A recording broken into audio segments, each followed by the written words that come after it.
અદાણીના કોપરનું એબિડા છે એ 750 થી 800 કરોડ રહેવાની એક ધારણા છે એ વ્યક્ત કરવામાં આવી છે। ચાલુ નાણાકીય વર્ષમાં ઓપરેટિંગ નફો છે એ સ્થિર રહેવાની અપેક્ષા વ્યક્ત કરવામાં આવી રહી છે। વધુ ક્ષમતાના ઉપયોગથી આવકમાં નોંધપાત્ર વધારો થવાની એક શક્યતા વ્યક્ત કરાઈ છે।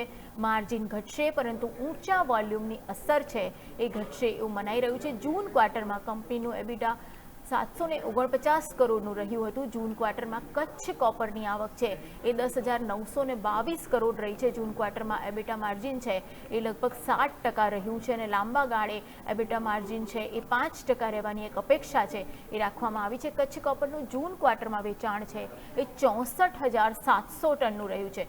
કંપની હાલ 52% ક્ષમતાનો ઉપયોગ કરી રહી છે। ક્ષમતાનો ઉપયોગ વધારીને 75% સુધી લઈ જવાનું એક લક્ષ્યાંક નક્કી કરવામાં આવ્યું છે। કચ્છ કોપર 2024માં ઉત્પાદન કામગીરી છે એ શરૂ કરી ચૂક્યું છે। શરૂઆતની ઉત્પાદન ક્ષમતા વાર્ષિક 5 લાખ ટનની મૂકવામાં આવી છે।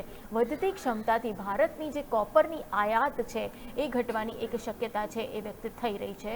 તો ઓવરઓલ અદાણીનું જે કચ્છ કોપર છે એની એક ઓવરઓલ ઝલક આપણે જોઈ અને પ્રોડક્શનમાં એક વધારો થવાના સંકેત પણ મળી રહ્યા છે।